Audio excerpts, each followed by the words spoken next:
Hey everybody, how's it going? This is Michael. I got a great question for you. Why do you think people are so intent on hating? How can we try to get people to foster love and forgiveness for all people on earth when they refuse to let go of hatred? And to that matter, what truly is forgiveness? If you have something to add to this conversation, I'd love to hear it. My answer to this question is first and foremost, I want to thank one Eli Shuckman, is it, for sending in this question. Thank you. I'm really appreciative to see that your heart and mind is at this level. And it's a breath of fresh air. I have to say, first of all, evil is only relatively real on these time and space worlds. When we get into more advanced spiritual planes and understanding, which we can experience here, we'll see that these things just don't even exist and they drop away. And this, I know this is on a deeper level. I am going to address the more mundane level as well, but they wouldn't let somebody into a more advanced world if they still had hatred in their heart. So that stuff just it's not even real. It's not even a reality. It's just a relative reality. Now, in saying that, I can't say that, oh, we're all one, so 11 people didn't just get shot in a synagogue because we're all one. No, it's relatively real. So we can't get so flighty with our spiritual understanding that we refuse to ignore these basic facts. Those people suffered. Their families are suffering. This isn't how we want to live on this world. Yes, maybe on ultimate levels we are all one, but we're not on those ultimate levels. We're in a time-space world. So that is why I'm not going to deny that we're all one, and that their consciousness is going to go on and continue, but relatively real is the key. That's like time. Time is relatively real. We're in a time-space universe. We experience time.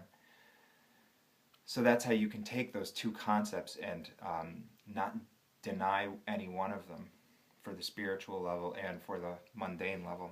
Because it's not about denying things, it's about unifying them, bringing them all in line, because it all fits when you understand it from these more deeper perspectives.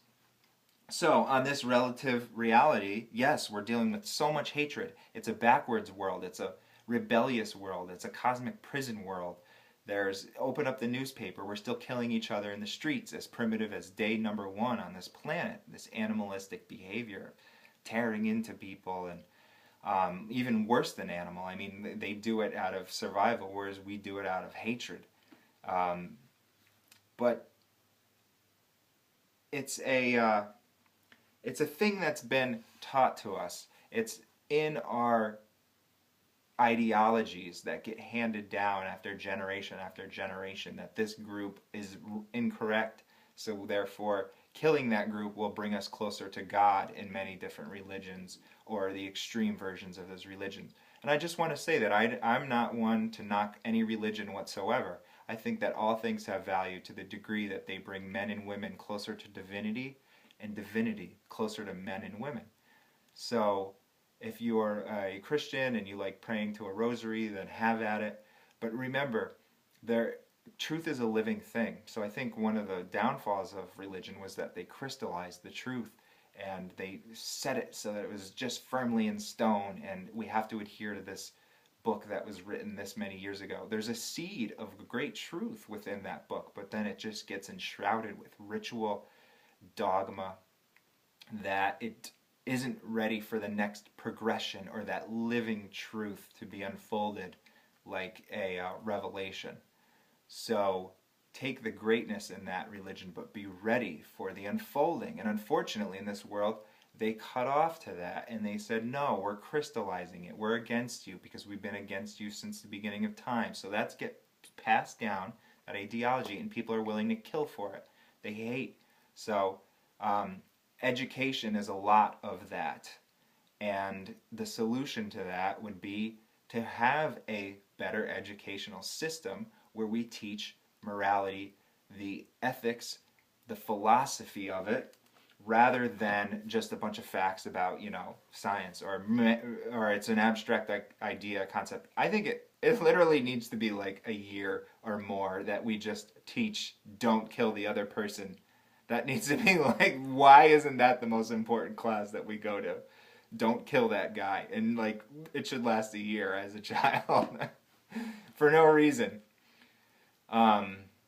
Murder. Let's say murder. I'm not saying don't do capital punishment because justice is inherent, but don't murder that person. A fair system of justice. And okay, so yeah, on speaking of, so that's, I think, but in order to have that education, the world needs to be on the same page, and the United Nations need to be united. So what are we up against? Again, we're up against this nationalism, this tribalism that's saying, no, we don't want a united nation because that's, scary globalism. And no, we need to put this country first. Well, I think we need to put the world first, and people will realize that as they wake up, that that person that was born across that imaginary line has feelings, they have a life, they have a consciousness, and they're just like you. So why not make the world better for everybody? And then we can become cosmic citizens. So I think that on that note, that education, if we unite the United Nations, then every single nation can have a standard of moral ethics that can be taught, something that's universal. Well, let's disagree. It's about coming to the table with ideas. It's not about war. It's not about fighting or death or violence. It's about talking things out. And don't leave the table until they're finished, whether it be in a relationship, whether it be in nations, or whether it be in just individuals at the workplace or whatever. Sit down, talk it out, exchange ideas. But we're still at that mind level, and that's where a lot of religions are in their ideology. And again, not the truth of the religion, that's at the heart level.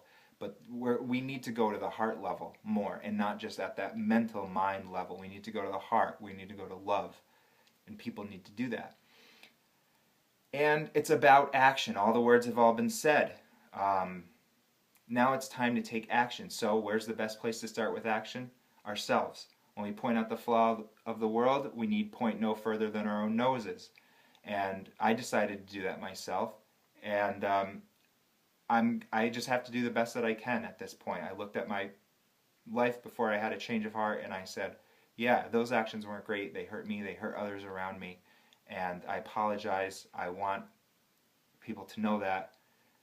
But it was selfish, self-serving actions. So having a change of heart is saying, well, let's leave that in the dead past and let's get on with a better thing. Which ties into this forgiveness thing, but I want to get to that later. So have that change of heart individually. It starts with us. As we master ourselves, we master the world around us. As we change ourselves, we change the world around us. We hate ourselves. We're killing ourselves. If you look at the leading cause of death being heart disease, we're doing a slow suicide every single day. Just a little piece, a piece here, a piece at a time. Alcohol causes cancer, and cancer is the second leading cause of death. So a little piece every single day, right? We got to start that change in here and with ourselves. It's going to start with ourselves. Become the best version of yourselves, and then you'll be able to put that best thing out into the world. I'm no master, and again, I'm just like everybody else, nothing special, just somebody who had a change of heart. And there's many others out there too. So now that also another thing that's passed down, let's see, other than the ideologies, does anybody know the answer to this question, you in the back there? No, that's not it. Shut up and sit down. No, just kidding. Genetics. Yeah, that was right. Yeah, genetics.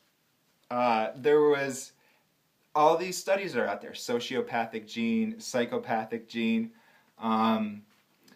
Then they get passed down. And that's not me saying it. That's science. That's scientific fact. Okay, so that a sociopathic gene is something that is inherited. Now, this is not a condemnation for anybody whatsoever, because it's spirit over mind over matter. You can get behind that thinking mind that's just at the mental level, that just wants to be, maybe has a violent tendency or violent urge. Because I remember I said we're 50% nature and nurture. That's the 50% roughly. That's the the nature aspect. Okay, so you have that working against you, and you got the violence ideology working against you. You're not in a good spot. If we can do the education, maybe we can get that individual to calm down a little bit. Maybe we can get them to go to the spirit level and resituate that neural net in their mind by thinking different thoughts, because we're not just mind and reaction. There's a consciousness that's behind that mind. I gotta tone it down here. I'm getting a little worked up, huh? No, I love these topics, so I'm just I'm very passionate about it. So behind that level, and that's why it's not just I think, therefore I am. Because there had to be a consciousness behind that in order to observe it, or else that being would have just been so busy thinking and emming that they wouldn't have been able to step back and say, oh, I think, therefore I am. So that's why it's not a condemnation. We can change. No matter who you are, no matter where you are, no matter what set of circumstances you've been given. Your parents might have been in jail for murder or something. This is going out there to the world. All different types of people. You can change that. You might have going to a therapist because you're a psychopath or sociopath. Change that. Spirit over mind over matter. And that's where the divine comes in and said, oh, we got a live one here. He had a change of heart. Let's help him out, and let's reformat his neural network with him, with his help. But you're not a slave or a puppet. You have to initiate it, because free will is inherent in the universe. So the next aspect of this is that's why people are so intent on hating. And it's in the capitalism as well. I don't know if we touched on this, but that's a competitive type of mentality. There's only so much slice of the pie. I got to step on my fellow man to get ahead. Now here's where the half-truth comes in. Capitalism is not all bad. It's not the thing itself. It's the misuse and abuse of it. Unfortunately, we as humans on this planet misuse and abuse everything. So capitalism had its place, but now it needs to give way to a balance with a socialism. And we already have socialism in our society. I do want you to know that, but it's just not enough. It needs to be like 30% capitalism, 70% socialism. It would be an ideal mix. So keep the capitalism, because it's not about destroying that nature. It's not about destroying ego or competitive nature. It's about bringing it in line with the higher nature, putting it in its proper place. Next, the part of the question, how can we try to get people to foster love and forgiveness for all people on earth when they refuse to let go of hatred? So the one solution was the education. Now, about the genetics, if somebody goes and does a terrorist act and has this mentality where they just can't control themselves and they're a menace to society, and we put them in prison or we give them capital punishment, that justice is inherent and that's completely okay. Why is it that they should be allowed to have children if we know that that is a genetic influence? Aren't we then breeding future criminals in our society, these menace to society? So justice is inherent in the universe at all levels, and we want justice in the universe because we don't want to skate. We don't want anybody to skate. I don't want to look at somebody and say this person's just been a jerk his whole life. You're telling me he's going to sit on his deathbed and then he's going to adopt the right religious reality and then he's going to go into a heaven? It's got to be a progression. It can't just be, yes, you're forgiven, and that's great. We want that. But you got to now show it in your actions. Because if we just let everybody in, then they'd just pollute that next world. They would just be a douchebag in that next world, or they'd be munching on the T-bone steak in the next world, or going to the slaughterhouse, to get their next cut of meat. And there'd be all this violence and bloodshed in heaven. You're telling me somebody's just going to magically die and be like, oh no, I don't want meat anymore. I'm just going to be so spiritual now. No, you have to earn it. You have to. It's a progression. You pick up on the other side where you leave off here. So pick up on the other world where you leave off here. So it is about our actions, and it's a progression. And then, yeah, maybe there's going to be an ultimate level where everybody's one and every consciousness is one, like there is in a certain Buddhism and all this. But we have to work our ways to that point because we're damn sure aren't there now. And some, I'm not saying some aren't. Some may be, that maybe they, went into the cave and they obtain this sense of enlightenment, this spirituality. But I'm just saying as a collective, because we're always dealing with the individual and we're dealing with the collective.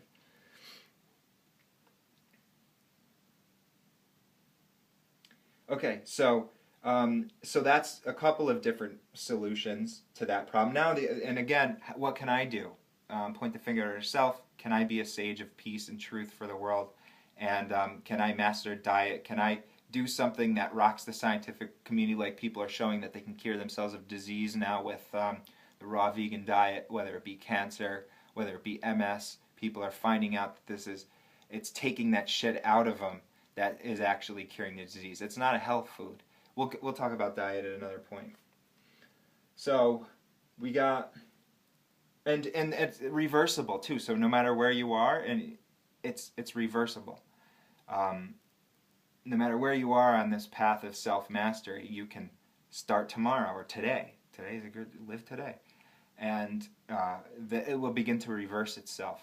The body will just, because it's got that immune system. Unfortunately, it's just so clouded and clogged up with all of the other toxins, the immune system, and digesting those things, the immune system can't function. But let that immune system function properly, flush everything else out, and you're going to be good to go. All right, so reversible. And you know what? I don't know that it's true for every single situation or case. I very well believe that it is, but it's worth a shot, right? It's worth a shot.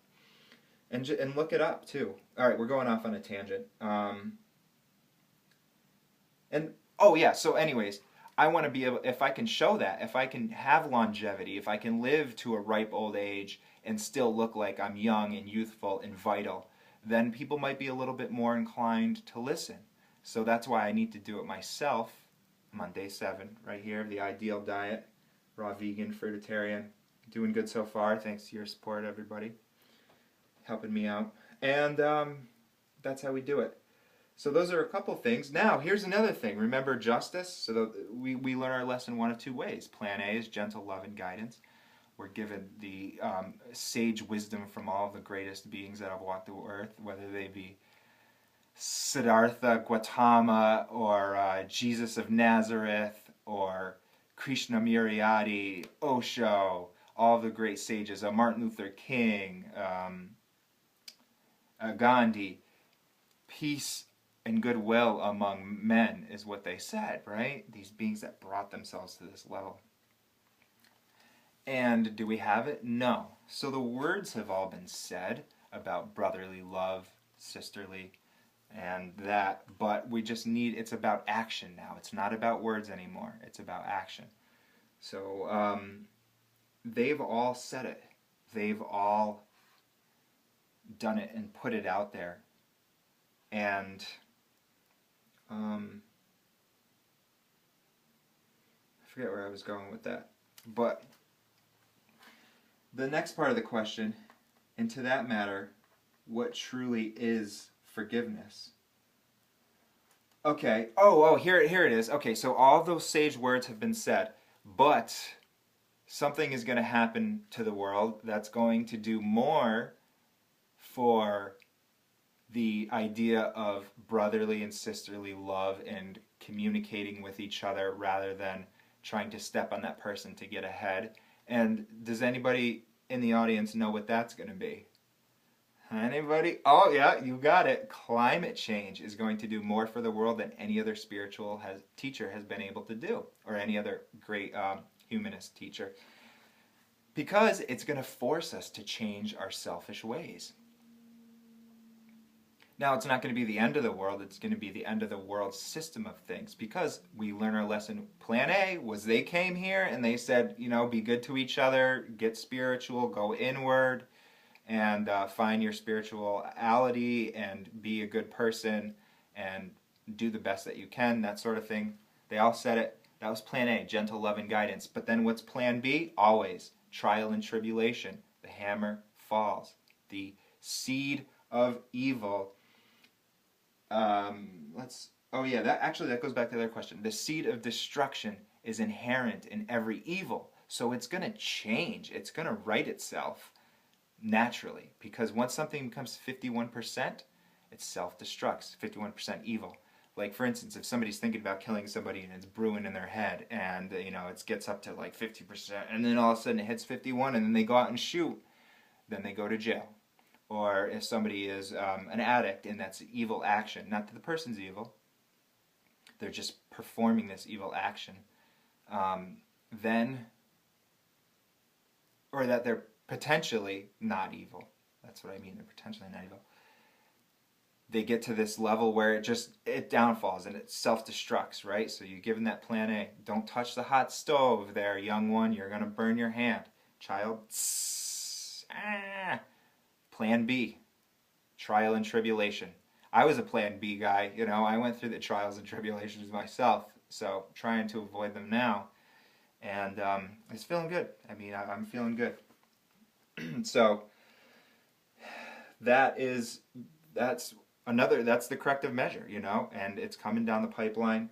And it might take something drastic, or who knows, maybe somebody will help wake up the world. Maybe it's going to be you, and I hope it is you. There's a lot of lighthouses out there, and we all say the same things. We might say it a little differently, and that's okay. It's about unity, not uniformity. Say it differently. Be of a different religion. It's about your personality adding to this conversation from your unique perspective, looking in towards the center on this beautiful wheel of life. But be unified. Okay? You can be whoever. Any uniformity that's what we're getting away from. We don't want that. So when somebody says something a little bit differently than you, don't shut them off right away. Think about the common thing. That's what it's about. That's how we can foster love. Think about what you have in common. And lastly, what truly is forgiveness?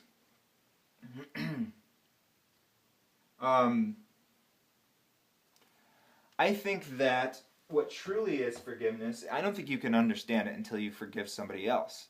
Because then you do that action and that person gets uplifted and they say, oh, thank you so much, that was weighing on me. And I asked you for forgiveness. And you said, you know what, man, it's in the past. Let's get past that. And that's the dead past. And it seems like you're genuinely trying to change. So I respect that. And we're human. We're human, potentially divine. But we all have this lower nature.